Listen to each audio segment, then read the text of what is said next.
Warning, the following program is rated 80s and will not be suitable for everybody. It will contain vandalism, junkies, nuns, Hell's Kitchen hookers, homelessness, transvestites, ghosts, racism, psychosis, car crashes, euthanasia, drug abuse, a flagrant disregard for doctor-patient confidentiality, murder, Ving Rhames, and Nicolas Cage. Listener discretion is advised. And now, Rated 80s presents Comics on Film.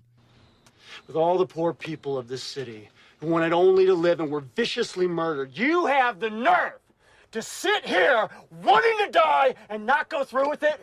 You make me sick! Take it! Take it!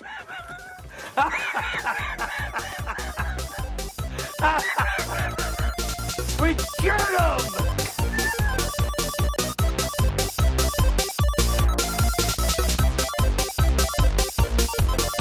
All right, coming at you almost live from the hilltop of the greatest city, broadcasting glorious 2.53 Mookie Vision from On Point Defiance Studios. It's Comics on Film, ladies and gentlemen. I am your host, Mr. Jeremy Whitman, with my co-host, Grave Robber Rusty. What? Yeah, I said it. Why? Exploiting the tragedy of National Treasure.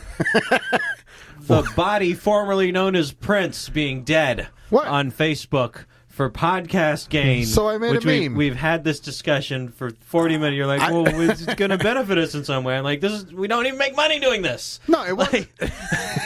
It wasn't necessarily for the podcast. Except that it had our website on the thing. No, I didn't put the website on there. 80s icon. You didn't put the website No. on? Oh, maybe I just saw it with rage-filled advertising eyes. Yeah, you did. I have an ad blocker in my head. You're kind of a shitty advertiser, though, so... I don't advertise. Exactly. Well, except on Tender. Just the Tender. Yeah. Rated 80s podcast has a Tender. Actually, it's the only podcast on Tender. Oh. It's the best. We have to do that now. I know we do. We're going to have to find a way to do that. I actually was on Tender not too long ago, and so when you make a Tender account, they take things from your Facebook... And they just throw it up there to give you an account, right? Well, it took my About Me and put it up there. It made that your profile? Yeah. Well, it's my bio for comedy. Yeah. So a girl actually messaged me. We matched or whatever, and then she goes, "Is this just to promote your comedy?" I'll promote some comedy, baby. Yeah, right in your vagina. No, the comedy's actually just to promote my sexual intercourse activities. Totally. There's only one reason to learn to play guitar, and it's not for a love of music. That comes later.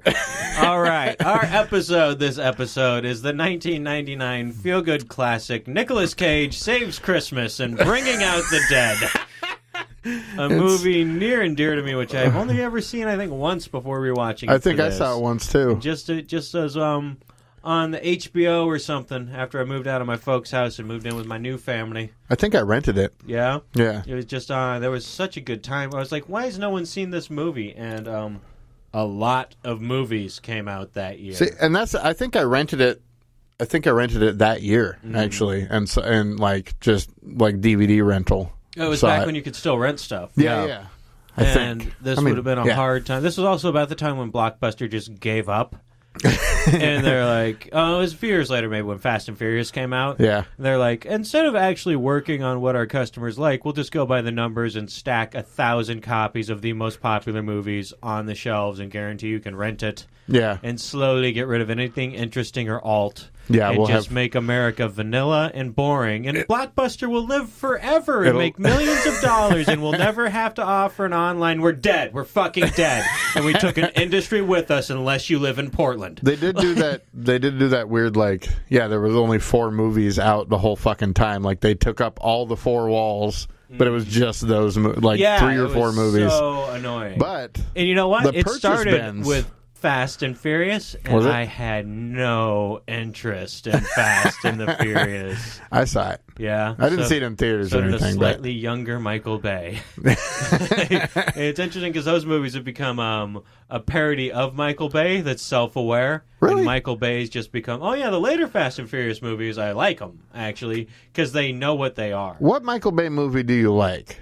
The Rock, actually, would be my best Michael Bay movie. There's some other good ones, though. He didn't take a complete mind dump. Armageddon.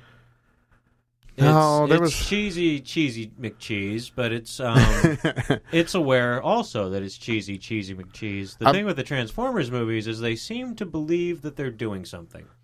Yeah, no, they're not. What they're doing is they're giving an infant, like a prematurely born baby, 650 milligrams of Adderall and then putting it in a paint shaker and projecting that onto the screen. It's really crazy. But his other ones were great. Such as Pain and Gain, Pearl Harbor. Where are these? Did he do Pain and Gain? He just did something about Benghazi or something. Or Michael Bay presents the Holocaust. It's weird to me that they're having him do that. We're not here to talk about that. We're here to talk about... Are they going to have him do the Holocaust? Huh? He did a Holocaust on the craft of cinema. No, I'm interested to see his the Benghazi thing by Michael Bay. He's so, patriotism porn. That's going to be some good action. But that's it. That's really all it's about, right? Michael Bay, that's what he does. Huh? He just does action. I thought there was a bit more substance to The Rock is a ridiculous premise, right? But The Rock has a little bit of substance. But it's who they because The Rock is one of those movies that before Nicolas Cage was just like, I'm just going to give up and be wildly inconsistent the rest of my career. The Rock was one of the last ones of those, right? Yeah. It was when he was moving into that action thing and starting to try and pay down his tax debts, I believe, which is why Nicolas Cage will do any movie. Did you know he was going to be Superman? Huh? Yeah, a balding Superman. Yeah. Even Krypton hasn't conquered male pattern baldness. So our movie this week, Bringing Out the Dead, I brought up Nicolas Cage purely because I wanted to mention that everything Nicolas Cage has done in the last 5-6 years or so, Ghost Rider, The Wicker Man, maybe I'm even going back a decade. There's a treasure map on the back of the Declaration of Independence. Looper was good. He wasn't in Looper. That was Bruce Willis. But good shot there. Or not Looper. Leaper? Leaper? Is he in Leaper? I don't think he's in Leaper either. There was one where he was there was some time traveling kid or whatever. Back to the Future. No, dude. No, God, I wish I could remember it. I thought it was Looper or Leaper or some shit like that. Looper is Bruce Willis and the kid from Third Rock from the Sun, I believe. Okay. Right? Okay. And that's a time-traveling hitman movie. There was one he made. There's one called Leaper, which everyone hates. And then there's also another movie where a kid has superpowers and is a hitman that has Angelina Jolie in it, and she spins a car around in a circle and snags the kid into the car. They swing the bullets. Remember. Yeah, right? You can swing a bullet, and then meth testers tested that. Turn it in midair. Mm-hmm. Yeah. Never mind. Yeah, Nick Cage is horrible. Well, he came onto the scene in Raising Arizona, which is a great film that we should do some days. We should have a Coen Brothers month. Because they're so all over the map in genre and tone and stuff, but they're so all Coen Brothers movies, right? He's in Raising Arizona, and he was in Leaving Las Vegas. That was good. These were projects where he was like, this is the next guy, right? He's the next big dramatic actor in all of Hollywood. And then you see him in The Wicker Man, and he's going, not the bees! Don't kill me with the fucking bees! Wandering around the woods at night. And he actually took a job where he's hunting for treasure from a map on the Declaration of Independence. Okay, I don't mind that movie. Okay, I never saw it, but just the premise. Okay, the premise is the dumbest thing I've ever heard. National Treasure. The first one was not bad. Mm-hmm. It wasn't bad. And plausible, kind of. I mean, okay, let me ask you this, because I was thinking about Nick Cage earlier. Plausible-ish. So there is a treasure map on the back of the Declaration of Independence. Is a big portion of that movie that he steals the Declaration of Independence? Yeah. Could most of his problems been not happened if he would have just gotten a hold of the Declaration of Independence, taken a picture of the back of it, put it back and left so no one knows stole it? No, because he had to bake it first. He had to bake it first? He had to bake it first. Couldn't you just bring a little oven thing? No, it was he's invisible a cat burglar? ink. Right, so couldn't you just put some lemon juice on it and bring your little oven with you and propane power that puppy up and then put it back and then no one would Technically, know? But or did he have to burn the Declaration of Independence in protest of his tax debts? He charred around the edges, whatever. No, I mean, it's not like you could... First of all, getting to the Declaration of Independence, he's not going to bring an oven with him. It's not like Easy Bake Oven in his back pocket. Did he go through a series of lasers, like a Mission Impossible? No. I mean, there was some break-in stuff. You could bring... There's many ways you can... Heating things is one of the main... They did a switcheroo. Oh, yeah? They did a switcheroo with a map that they bought in the. Well, that was his problem. He switched the Declaration of Independence with a map. They're going to notice that. They're going to know who did it, too. Dyslexic robbers. All right, I might have had a drink. Okay. No, he switched it with an imitation from the Hobbit. He just printed it off Wikipedia. Yeah. Text of Declaration. It's the quit. perfect crime, ladies and gentlemen. No, he switched it, and then he went home to his dad's house and baked it in the oven and found the map on the back. Or You know what would be even better? Huh. If he went to all that trouble, he got back to his dad's house, and it turned out there is no map on it because it's a dumb fucking idea that someone, what, Alexander Hamilton added an invisible ink map to the Declaration of Independence? Oh, no, it's... To what end? It doesn't matter. We're not on the gold standard anymore because Ron Paul was not elected, and Rand Paul dropped out. So Donald Trump has to save this country. And that is actually what this podcast will be about, ladies and gentlemen. The fact that Mexicans are rapists and we need to build walls. Really? Clinton was about building bridges, but no, we're building walls We're now. at like 4 minutes into the podcast and we brought up rape. Good job. Huh? Good job. I thought we were trying to be cleaner and nicer. Not anymore. Oh, okay. Fuck No, it's a new me. It's an all new me. it. What's your favorite Nick Cage movie then? This one. Is it? Yeah, I think so. I think mine's still Con Air. Yeah? Yeah. That's when Not it's starting really to get for into. him, That's what but- it's so weird that they let him be an action star, right? Like you see it with Jason Stamos, who starts out. Jason Stamos? Fuck you. Jason Stamos? It doesn't matter. All right. Who's No the one boss? notices your weird audio tick, and then you call me on it. Yeah. And It creates banter. family Okay, so meeting. Jason Stamos. Huh? Yeah, Jason. In what? Jason Statham? Is that his name? Yeah, Jason Statham. Okay. Yeah. The transporter. He works as an action star because he's always cut, even though, like when he was in Yeah. Lock, Stock, and then I think he was in Snatch. He wasn't in Lock, Stock. He wasn't in Lock, Stock? His first in movie Snatch. was Snatch, and he was hired to be like a boxing Oh, really? He made him an actor? Yeah. Basically, he was there to train the guys in how to box, and then they were like, "Why don't we just hire Just this use dude?" him as an actor. Yep. And then after Snatch, he's like, I never want to act again. I just Yeah. want to dodge bazooka shots by having sex in transporter movies. And Which is an greasing interesting- himself I up. thought he was a great actor in that, and then he went all action Nick Cage, action He Vin did- Diesel. Like Vin Diesel, I feel too has better acting chops than he has just generic action movie chops. And Well, Nick like Cage, the pacifier? What do you mean? He wasn't he was in Saving Private Ryan. for like 10 minutes? Yeah, but they were a good 10 minutes. Oh, okay. All right. Yeah, it was Just pretty don't give him a decent full 10 minutes. movie. He's getting short bursts Huh? Well, or crashing cars. when in points in movies where he doesn't get to masturbate his own ego by talking about himself and punching The Rock and then winning a fight with The Rock, who is as big as a studio.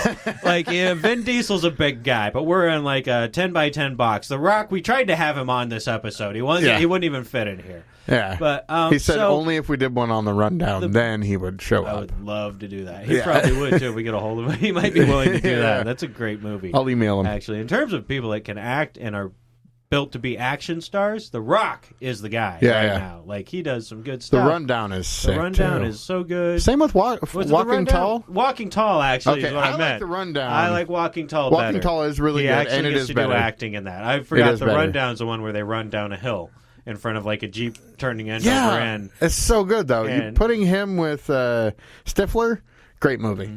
And then it's got my broad in there, the chick that I love the most in the world, my celebrity fuck, Rosario Dawson. My point in this whole rant and rave was Okay. that Jason Snatchmost was a good actor, probably had a good acting career, did a quick pirouette, became an action star, and just lived the rest of his life as an action star. No, he was never an actor. He's a horrible but actor. he was a great actor, I thought, in Snatch. I thought he had a lot of potential. in I Snatch, enjoyed- totally. I enjoyed Absolutely. him in Snatch. He did good. Maybe just Guy Ritchie But that needs was to be it. the guy. Okay. Nicolas Cage, I believe, has won Best Actor or been nominated for it, and then for some reason just like, I'm just going to be in the weirdest action slock ever. Yeah. And it started kind of with the Con Air and The Rock. I like The Rock. He's easy into it because he's like, I'm a nerd attached to an action star. Yeah, and yeah, I'll yeah. learn action. And then in the next movie, I'll be an ex-con on an airplane full of cons. Was it Matchstick Men? Have you seen that one? He does some acting in Yeah. there, too, and he gives a fuck. That's He's not bad. Screaming about bees.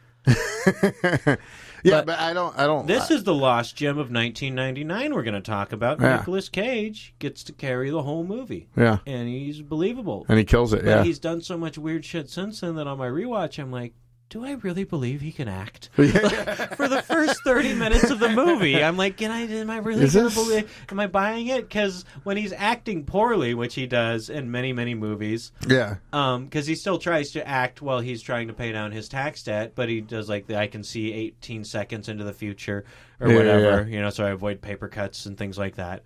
And isn't that like Leaper? Is that Leaper? No, it's named something. Damn else. it! I don't think it's Leaper. There was one he made a couple years back that I actually based on a weird comic book idea where people can teleport, I believe. I know what movie you're talking about. It's the best riff tracks in the world. We're going to look it up on the break because we are at the first break. All right. So let's listen to this wonderful commercial about Popples. Mom, here come the Popples for your child. Popples are pals that pop out of pockets. Popples are pals that pop out of pockets. A soft fuzzy ball that turns into a friend.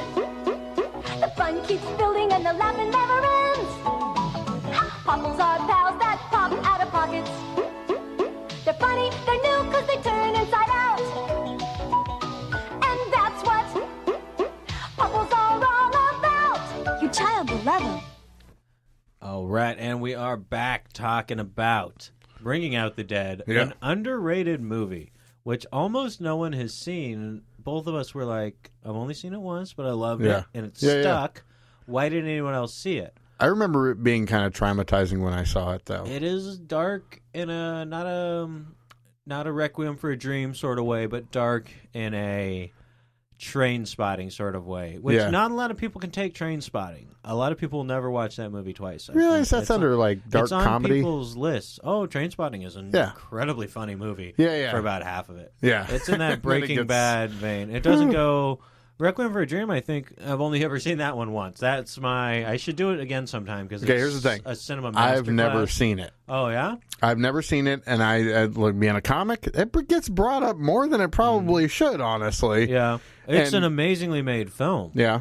Yeah. But, I won't even ruin it for you or our listeners at home or driving or wherever you guys are. Maybe you're sneaking that earpiece in at church. You don't want to be methadone clinic, whatever. Guilt-tripped by the preacher guy. So you're like, I'll just listen to a podcast at church, satisfy my parents' need for me to go to church. All right, good. That's what we like to hear. So why didn't this movie make a bigger splash? Is Martin Scorsese, all-star cast, Vin Rames, in the least scary role Vin Rames has ever played. And the guy who did the screenwriting. John Goodman, Tom Sizemore. Yep. 3 or 4 other people Roseanne has been married to. Wait, was she married to Tom Sizemore? No, she was married to the guy, the second banana in True Lies, the second banana Arnold Schwarzenegger in True Lies. Oh, yeah. Okay. Or no, maybe Tom Arnold. Tom Arnold. Did he work with him, or was Tom Arnold the guy they made pee himself by threatening to kill him? He worked with him. He worked with him in the CIA. He was part of the team. Why did this movie not make a big splash for those of you playing the home game? 1999. Seems like, just another year. Yeah. Oh, what movies came out that year? The Matrix, Fight Club, American Beauty, which is almost the same movie as Fight Club in my opinion, The Sixth Sense. What? Oh, yeah. Oh, we'll get to it. The Green Mile, Eyes Wide Shut, Star Wars Episode 1, The Blair Witch Project, The Insider, Boys Don't Cry, Office Space, The Iron Giant, The Talented Mr. Ripley, The Mummy, Payback, Austin Powers, The Spy Who Shagged Me, Tarzan, the Disney Tarzan, Dogma, Notting Hill, American Pie, The 13th Floor, Man on the Moon, Mystery Men, another very underrated movie, 1999 movie. But this is Three Kings is a great movie. Yeah. Also, The 13th Warrior, Galaxy Quest. Yeah. There's 7 or 8 more screens of movies here. Bicentennial Man, Sleepy Hollow, Cruel, Stroke, Fuel Intentions. What? You've never seen Cruel Intentions? They're like softcore porn movies, but for people in their late teens.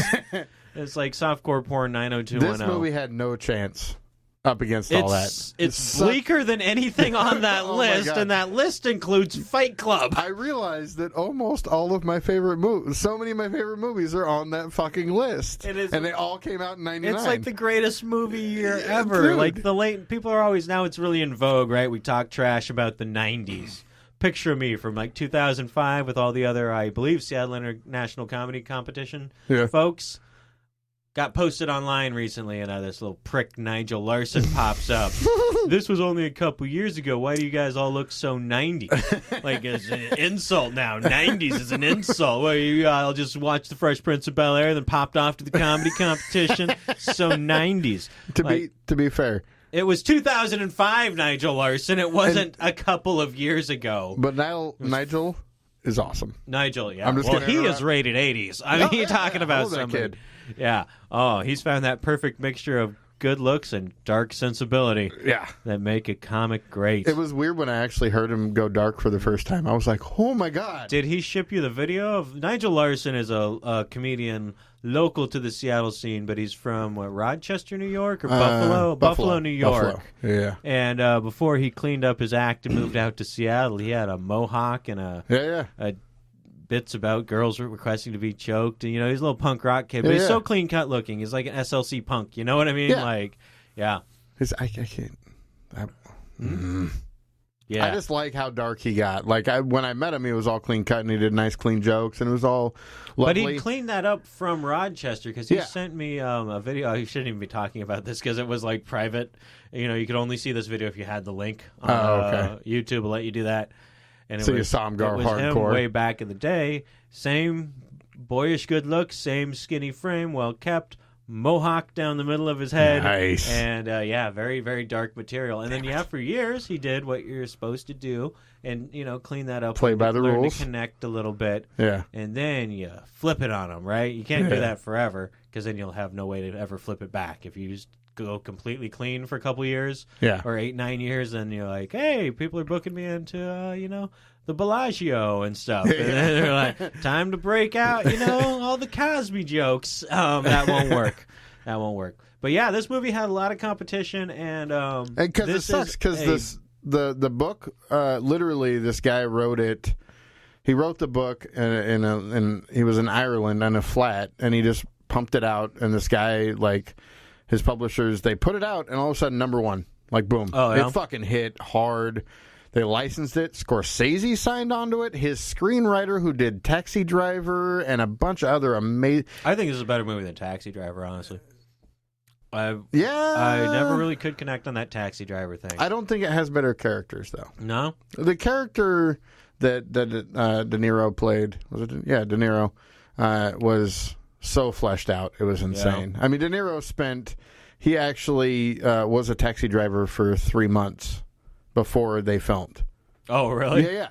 And then it was his big break, huh? No, he had already done... I understand. He had already done The Godfather. Like they just cast him out of the cab and he was just playing himself. That would be hilarious. Hilarious. No, but he did that he worked as a cabbie for 3 months and only got recognized once. Oh, yeah? In New York. Mm-hmm. Yeah. Had he shaved his head? That would do it, yeah. Well, also, no, New York, too, celebrities, you kind of don't give a fuck. Yeah. You see them. Keanu Reeves rides the subway because that's the fastest way to get around. Sometimes people will post pictures of Keanu Reeves on the subway. Yeah. Everybody rides the subway, though, because unless you have a chopper, there's no quicker way around New York City than the subway. Yeah. The only thing that can mess that up is if someone falls between the train and the track. This guy, literally, this movie also had the screenwriter who did most of, a lot of Scorsese's, except for The Godfather. But he also did all the shit for Quentin Tarantino. Oh, really? Like Kill Bill 1 and 2. Worked with, because those are Quentin's projects. He must work with Quentin on those. Yeah. But a rewrite or man, this is I have a respect for this man. Yeah, like I respect no one else on earth because I can't imagine. It was like Roger rewriting Robinson Quentin Tarantino or something, and then handing it to him. That guy's a dick. But I mean, he was in charge psychotic. of rewrites for all of it. A lot of the Quentin Tarantino later's movies. He just did was it Hateful Eight? Mm-hmm. He just rewrote it for. Have you seen Hateful Eight? Yeah, it's what really do you good. Think? Yeah, I like it. Yeah. Well, it felt. What do you think the message of Hateful Eight was? I don't really care. Here's what I got out of it, and I will say this without spoiling the movie. The message seems to be that we can get past all of our racial differences if we, as men, just decide to hate women. That's what I got out of that movie. Or that's just your misogynistic point of view. Or it's just what I'm seeing him put on screen. All right. I was perplexed by the ending of that film. I was very perplexed by it. The thing I love about Quentin Tarantino is because if it is a period piece, if he does a period piece, like he doesn't pull punches. So he'll use the N-word a billion fucking times because it was poignant I at the, preferred Django to this one. I thought Django was better. I think you never know what Quentin you're going to get, right? When you go, you're going to try and see his movie right away, right? I always do. He hasn't made a lot of movies, but he's made a bunch, and I go see him right away. And some of them have not resonated with me to the point where I want to go back and see him again. Django definitely did right away. There's some parts of Django I can't watch, and I won't watch. I'll just close my eyes for parts of it because it's so brutal. But there's so many layers there, and Hateful Eight goes in that Brad Pitt hits Nazis in the head with a baseball bat movie. Inglourious Bastards. Watched it once. Was like, okay. Oh, watch it again. It has. I did then watch it again, going, is there more here? No, it just doesn't interest me. Yeah, it's got some fun moments. Every Quentin Tarantino movie is always going to have some fun moments, except for Death Proof, which sucks. I didn't like the B-rated ones either. That was not either fun, one of them. Fun for me. And then stretch it out and make it even longer and more boring as the video But Dusk Till Dawn, when I was younger, that was the shit. That's the one I don't care for at all, honestly. Really? At all, yeah. I think it's his weakest piece. Okay, yeah, all right. Granted. But at the time, when I was younger and I saw that, I loved that movie. Yeah? I mean, we should. Anyways, that guy did screenwriting. He did screenwriting for this one and Hateful Eight and Django and all of like The Departed, or not Departed. What was that? Scorsese. That's Scorsese. Yeah. He did that. He did it for The Departed. He did. Like, the guy is prolific as hell. Like, it had all the makings of a really good movie. This flick. And it is a really good movie, but it's an amazingly good movie, but the color's washed out. Yeah. And it's got sad Nicolas Cage and scary Ving Rhames, who on my memory of this movie was that it was actually Lando Calrissian in the role of Ving Rhames. It's because Ving Rhames had hair. It threw you off.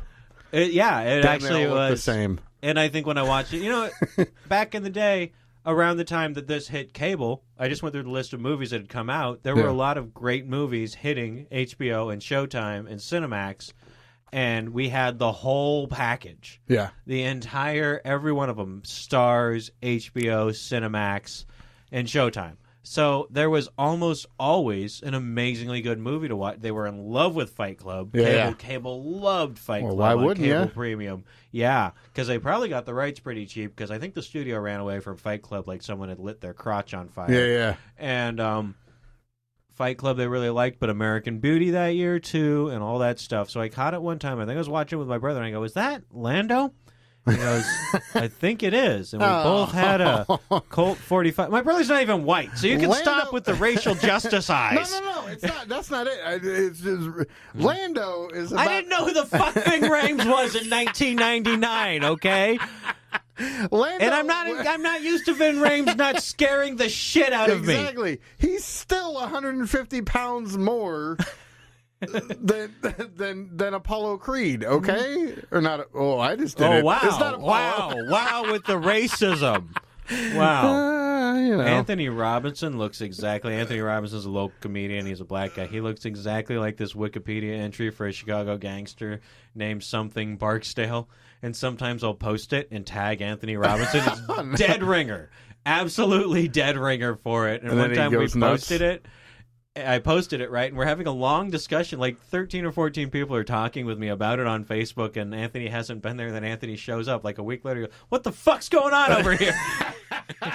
All right, I promise. I feel more ashamed that I got that I called him Lando because I'm a Star Wars geek, and that's just. I feel like I fucked up pretty bad there. I also love Apollo he is Creed, piloting a vehicle.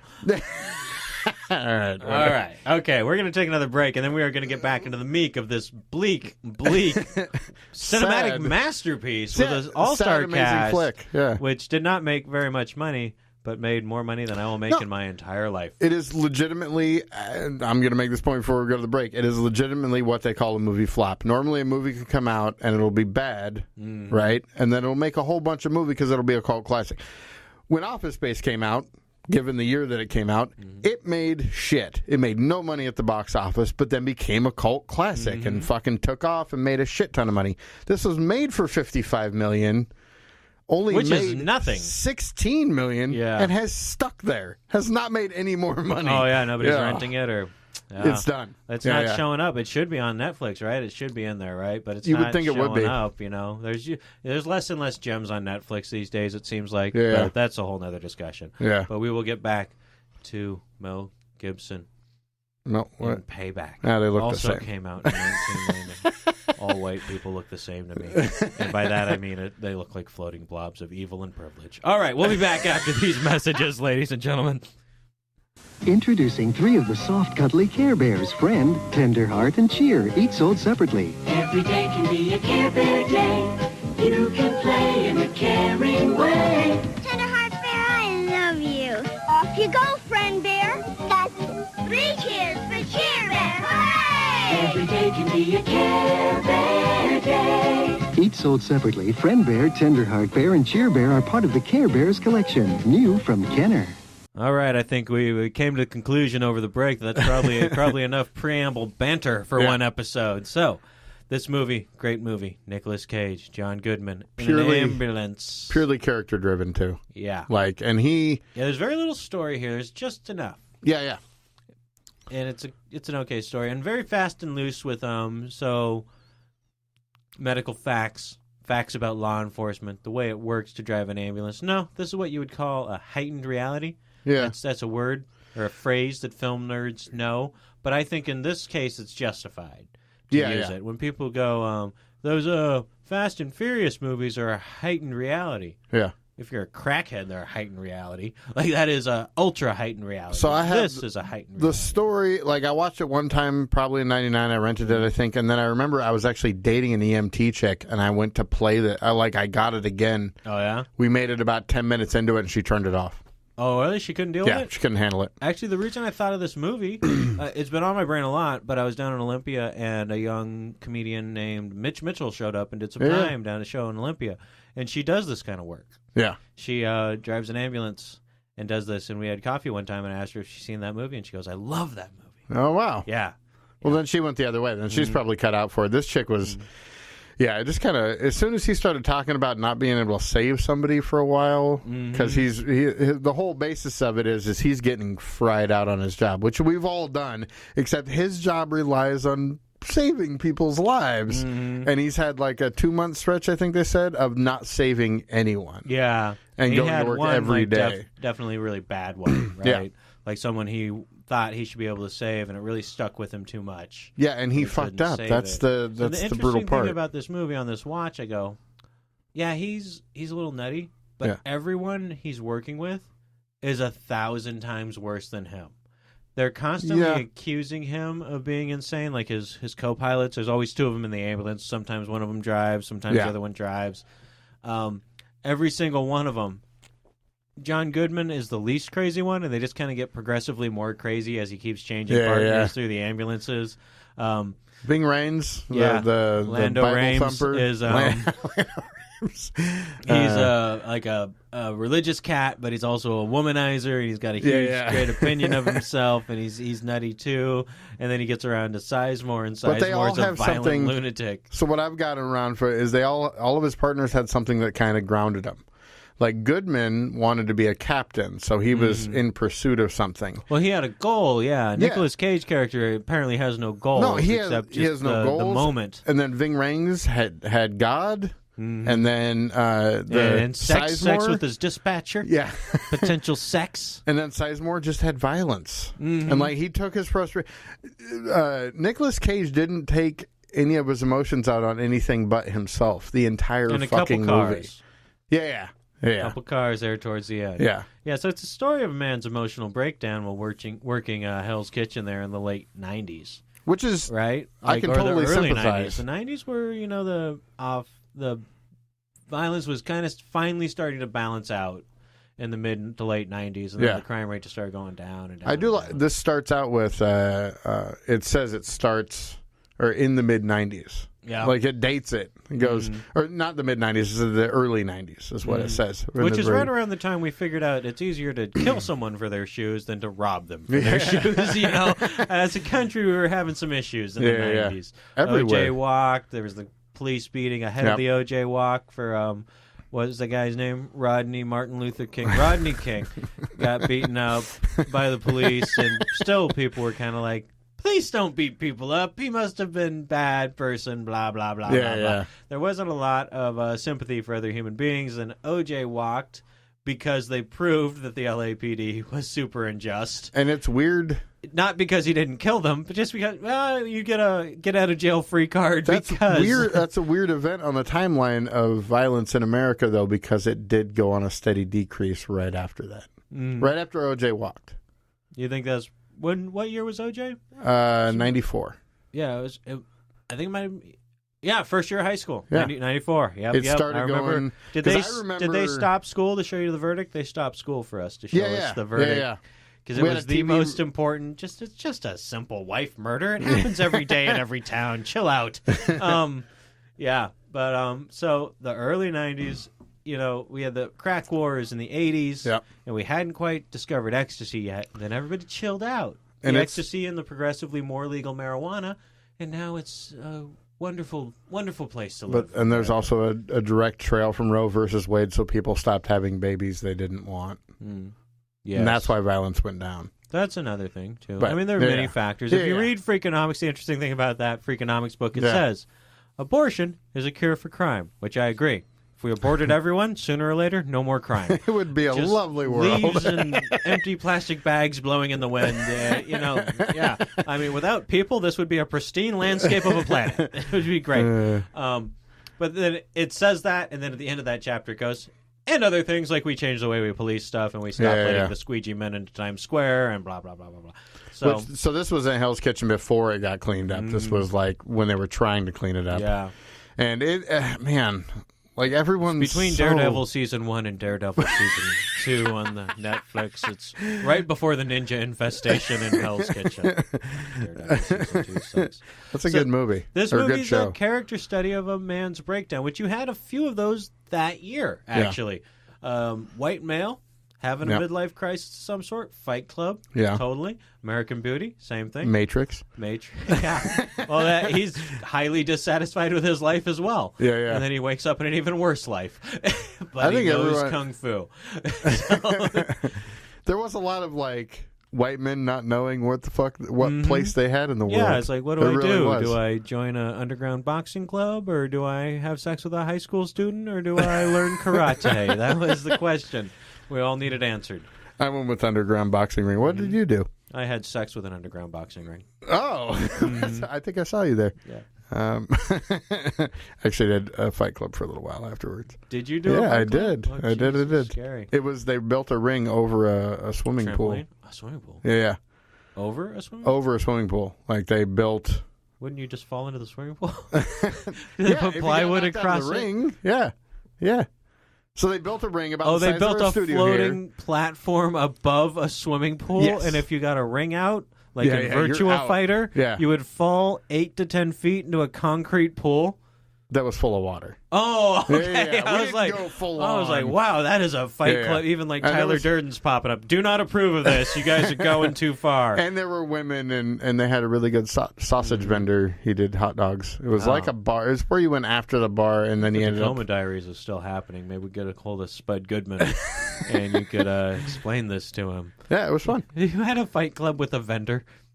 With a hot dog vendor. You know, a hot dog vendor at a Fight Club? Yeah. And a guy would serve you frappuccinos afterwards? No. Like, oh, Mr. Shackelford, good fight today. Oh, here's your monocle back. Enjoy your Fight Club. We slapped boxing gloves up against each other's faces to duel each other. No, it just...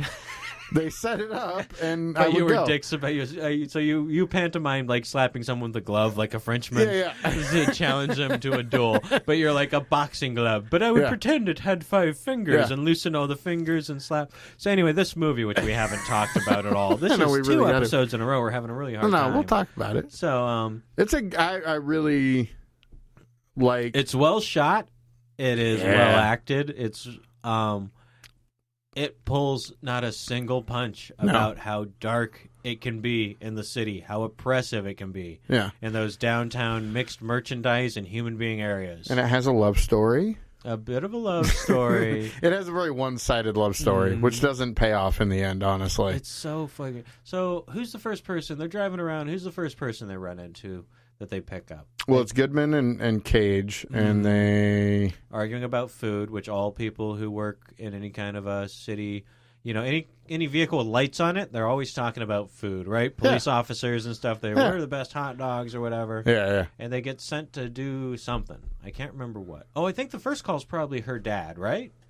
Yeah, it's one of the first calls. Maybe they got to go first deal. Call. They don't have to deal with the drunk guy who falls down all the time that they don't care about. Not quite yet. Yeah, it's the first call. They because they go up and as a fat guy, I like John Goodman's quip about why does it always got to be on the top floor? And it's New York, so there's no elevator, so he's got to walk up all the stairs. Shitty like tenement buildings and converted old buildings. And Nick Cage, he grew up in this neighborhood, like he knows everybody there, or he grew up and then moved away and then moved back to do this job. And so Goodman and him climb the stairs to go get to go save this guy, but he's been dead for 10 minutes. But Nick Cage is so fucked up on trying to save people. He's so upset, because he can't save anyone. But he's got a really weird qualification for saving people. Because he's like, I haven't saved anyone in months, but throughout the course of the movie, he saves like 11 people. So, but only halfway saves them. Mm-hmm. He doesn't like... The lady that was going to have the babies towards the end there, she totally lives, right? Yeah, she has the twins. She lives. One of the baby lives, but one of the twins one of them doesn't. Dies. Oh, and it's the one because Ving that's Rhames, just like missing a field goal, though. I mean, you're still winning the game, right? It's 50%. Yeah, no, it's 2/3. All right, if you want to count the mom, whatever. Because Ving Rhames gets to pull out the nice, healthy baby boy. Oh, and does he? And he gets and he gets the runt who's dead, stillborn. And that was the most. Okay, props to the special effects guy. That baby looks so fucking real, and then he's carrying it into the hospital while still giving it mouth to mouth, and then they try to save it and it fucking dies. This is so depressing. This movie is so. It's good, like I love it, but it hurts to watch it. This movie is when I think of like a Quentin Tarantino film, I go, when you watch Quentin Tarantino film, there is never any doubt in your mind, even the bad ones, that someone is throwing a movie at your face, right? Mm-hmm. You are involved in a movie. Yeah. I don't feel about that. Even some films I like Die Hard, it seems more like it's a documentary. It's still a good movie, but it's not self-aware that it's a movie, whereas Pulp Fiction knows it is being a movie. It is moving at you as hard as it can movie, right? Yeah. This is a movie that does that, and it movies well, and that's why I like it. And I have a strong tolerance for very dark, sad stuff. I see why this movie didn't make a lot of money. Yeah. But it knows, it's just self-aware enough that it gets away with all the medical stuff in it that's wrong. Yeah. That's wrong, Like at one point in the movie, the lady comes in to hit the guy with the defibrillator, and she goes to Nicolas Cage, "Oh, you're taller, so you do it." And just hands it to him. So he's supposed to do, he's not a doctor. He's just the EMT guy. Yeah, but they know how to defib people. Yeah, but that's not supposed to. Hospitals don't work like that. And they're tying people down with the wrong restraints because they look better because it's a movie. But at the same time, it was totally get out of those early '90s in Hell's Kitchen. I guarantee, when the ER is a character in itself because you see him there during the day, and there's nice people waiting in lines, and there's no problem. A little bit later on in the shift, when everything goes, it's fucking insane. I love the security guard too. Big old black dude telling everybody to stay back from the opening of the doors. He's trying to not let people in to the hospital. He's like, we're at capacity. He's not bad. He's Sit down. Essentially a bouncer. Everyone in the film, it's a great little touch. So they call the hospital Our Lady of Misery. That's like their internal slang as the ambulance drivers. They keep taking them there, though. They keep taking all the people. They can obviously go to several hospitals, but they take all their patients there. You know what my favorite character of the whole movie is? Hands down, the nurse. The nurse that talks to everybody. My favorite character is the apocalyptic nun that runs around to all the crime scenes and gives little speeches about how you shouldn't buy shoes with lights in them or whatever. And with she all reminds your me wrestling of and your so great. She reminds me of the apocalyptic cult in the animated film Akira. Oh, yeah. Which, talk about rated 80s. We gotta do that one pretty soon, should do too. Akira. Yeah. Oh, I love that. My You gotta daughter's... do it with the original dub, too, not the cleaned up one. Oh, yeah, no. Yeah. My kid's into anime, and I was like, well, then I have to show you Akira. And she's like, what is that? And I put it in and then realized I made a horrible mistake. At least you didn't toss in Ninja Scroll. I tried to watch Ninja Scroll recently for the podcast, and I made it through it. But this house, aside from this room, leaks sound pretty good. So I toss in Ninja Scroll, and it's the part where the bad guy, the big demon guy, has the girl on the floor. And this is a drama, basically, an action drama anime. And he says to her to threaten her into submission, don't worry, I wouldn't mind raping your dead body. And I go, oh, both my roommates just heard me watching a movie where a demon voice goes, I wouldn't mind raping your dead body. You better behave, or whatever. I like that guy's voice, and then I too. soldiered on through the rest of the film. This is 2 minutes into Ninja Scroll. Yeah. Which is not really a very good movie, even, but it's one of those anime classics, though, right? I like the nurse in this, mainly because she was... she would sit there so somebody would come in. She's the admin nurse. Do you remember that? Is it Tony Soprano's sister? She's in there. I don't know. Shit, Janice. Janice from The Sopranos is also in there. Curly hair, bigger lady. No. Oh, she is in there. Yeah. But no. The different nurse, the admin nurse. So right as you walk through the doors of the hospital, past the security guard, who, don't make me take off my sunglasses, right past that guy, there's a nurse seeing if you could get admitted. She's the bouncer to the bouncer before you get into the actual where you can get help. Oh, yeah, she's also wanting to kick this guy out. So she goes, but everyone, it's always a passing glance, but the cinematography here is fucking amazing. But it's always like, as he's walking to the ER to bring it, like Nick Cage is bringing a dead body in, or somebody that's probably going to die. Yeah, a patient. And it'll pan to her talking to somebody. So it'll be like an alcoholic or a heroin addict. It was like a heroin addict goes, oh, so you poisoned yourself. So we're just supposed to patch you up and make you feel better. And, talk about things you're not actually allowed to do tomorrow. And just like counseling them, but with like a mean fucking like, you're just gonna get drunk and fall down again, you son of a bitch. Like, fuck you. Like, why should we help patch you up? You know what I mean? So Hell's Kitchen at large in this film plays this sort of dystopia that exists in a universe like 3 universes to the left of ours, right?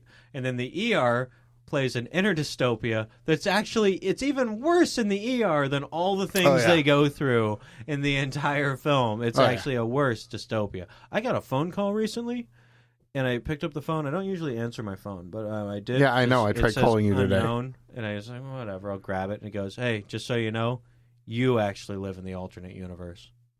It's like, sweet, that takes a lot of the pressure off and explains the whole Donald Trump as a presidential contender deal. All right, we got to go to break. We'll be back to wrap this episode up for you Northwest Convergence Zone folks in just a few moments. I think we're going to wrap it for everybody in just a few minutes.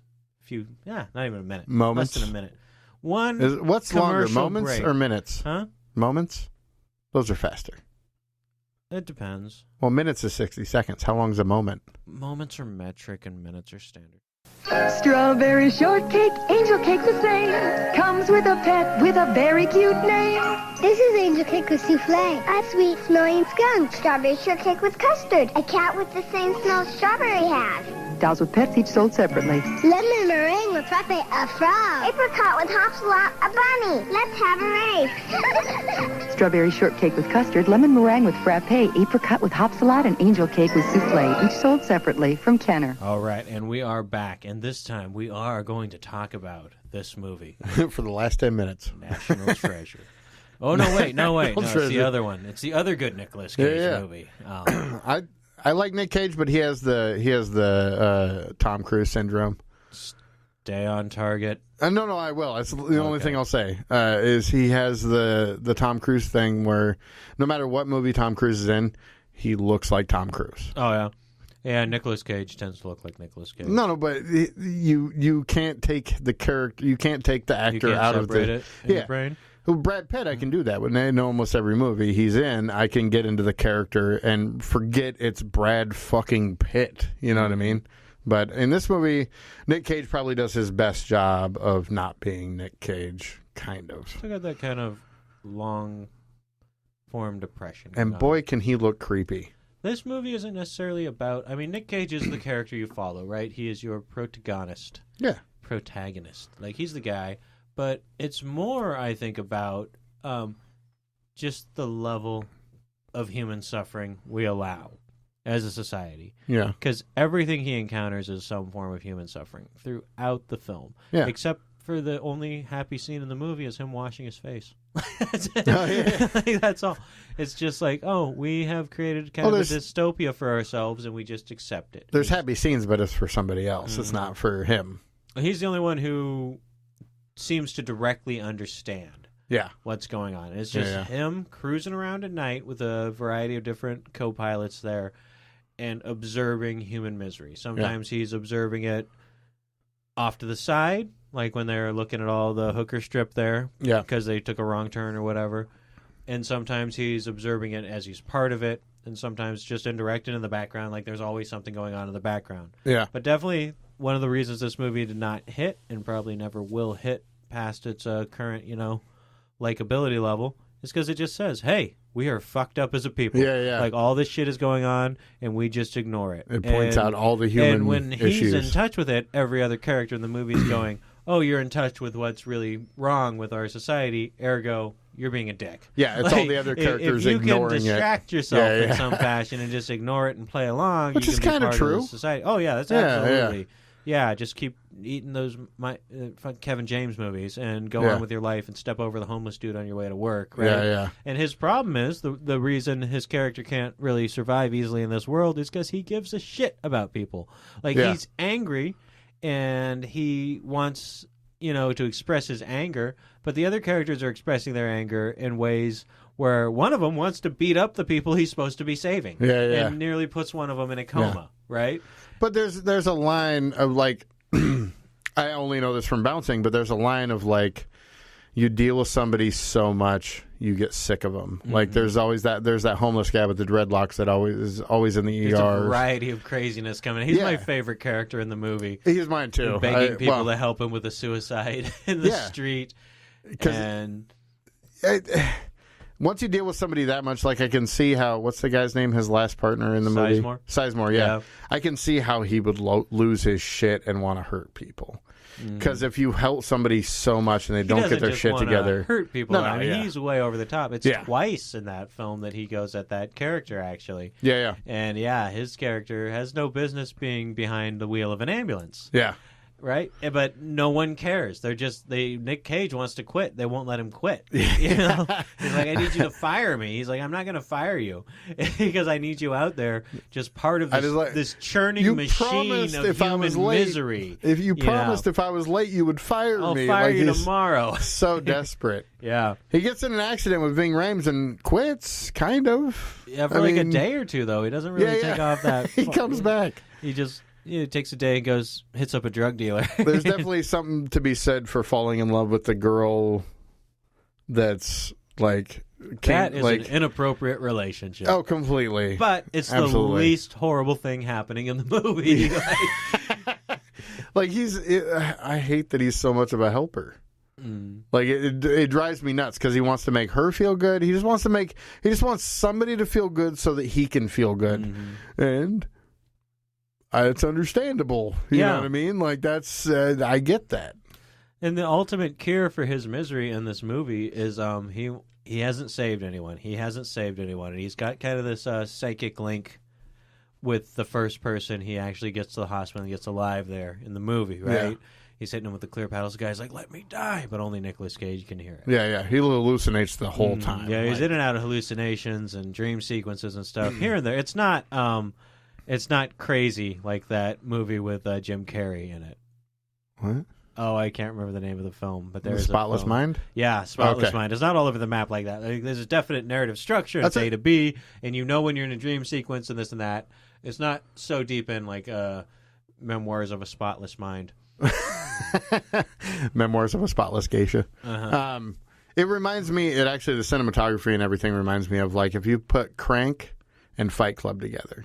Because it's so fast-paced and so crazy that your heart has a hard time. Like, my mind has a hard time with the pacing, but then it's also, like, he sees people in other people, and particularly The girl that started it all off, his 2 months of not saving anyone, was a girl that he couldn't save, and it's because he fucked up.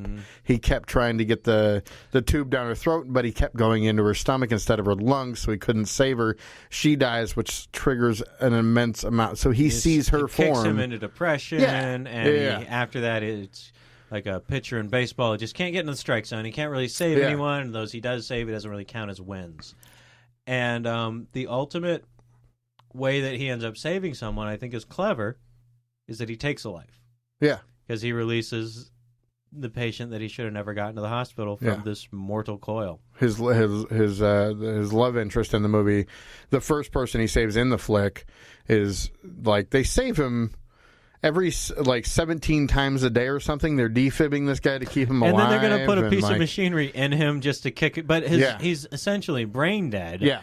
And they're just keeping the body alive for the comfort of all of us. Yeah, right? Like for the comfort of the rest of society. Sorry, Terry Schiavo's other family members who were dicks about it. But it was only for you that her corpse was sitting there half alive. Yeah. It wasn't for her. Draining off the power grid, and carbon tax, and all that. You know what? But this is a great film. It's quite bleak, you know? Yeah. But it is, when I was talking earlier about movies that know that they're movies, this is a film that is not necessarily a commercial product. Like Fight Club, which is anti being a commercial product, came out in the same year, and American Beauty, which was somewhat of a commercial product. Yeah. This is a movie that goes, I'm going to spend millions of dollars making something that will not sell action figures. Yeah. That speaks about the human condition and as a piece of art. Yeah. God damn it. I feel like it would have It's a better real run piece of today art. than it did then. You know what I mean? It might, because there's not so many of these kind of movies out and about today, in theaters especially. I mean, you can find them. You really got to hunt. Yeah. This should be an Oscar contender, though, you know? I mean, it's as good as, like, The Room. The Room. Have you seen that one? Is that the Jennifer Lopez? No, that's The Cell. That's The Cell. No, The Room is a movie where it starts out with a young, it just came out, young woman. Yeah, I think 2015, it's Best Picture. like towards the end? 2015, Best Picture, The Room. I won't even spoil it. Grab it. Do not look up anything on it. Watch it. Really? But it's not so artsy as this, but it is a movie that goes, we're going to say something about the human condition, and we're going to examine it, and we're not going to sugarcoat it. We're going to let, the world we live in, we inherited, and we are helping to create and evolve. We're just going to shine that light right back in your face. Yeah. I'm talking about the man in the mirror. See how I brought it all back to Prince? Apologize. Apologize, motherfucker. I realize I that know. Prince and Michael Jackson are different dead black people who I didn't know were black until I was in my 20s. I do like the best meme about him. I know we're on the meme thing. I know. Hey, you got a minute. Let's But wrap it up. Somebody said, thanks, Prince, for letting other black kids be weird. Because he was just a weird-ass black guy. Yeah. And if you think about it, if you have to put people in I know I'm pausing too much. We can skip that. But if you pause people in a group and they're either supposed to be thuggy or whatever, then it's okay to like fucking all the weird shit. It's okay to be dressed in all pink. It's okay to fucking like Pokemon. It's you don't always have to be hard. Well, Prince was so Michael Jackson was a strange black person as well, Yeah. right? But Michael Jackson was still very mainstream. Prince's music just kind of happened to go mainstream, Yeah. because he was strange on stage. Michael Jackson was more of I am a performer front to Yeah. back, whereas Prince is just like this is who I am, take it or leave it, Yeah. motherfucker. So that's that. Now he's dead. Died of the flu. It's sad. Very young too. So Yeah. a lot of rumors probably going to be flying around. Don't believe him. Do not believe him. They say he's got a lot of music. They say he could release 100 albums from just what he's got laying around. Which you were going to whoever's see in charge of that estate, let's more hope than they fucking have... Tupac, dude. He's going to come out people are going to think he's he lived alive 3 for times fucking ever. As long as Tupac Well, did. I'm just saying, or at least his professional career, because he was maybe a little bit more than double Tupac's age, but Tupac wasn't making music and movies in the womb. Yeah. Which he has Prince has a vast catalog of shit. We're going to hear a lot of crap. All right, from we him. are out of time. If you enjoy movies that are art and can speak to your soul and will challenge you, you should check out Bringing Out the Dead with Nicolas Cage. Definitely. And also Wicker Man is fucking amazing. Why not? Check that out. And Matchstick Men. The bees? The fucking bees? And National Treasure. Mm-hmm. All right, lates. Thank you guys very much for listening. Thank you. This has been a production of That Octopus That Lives Under the Narrows Bridge.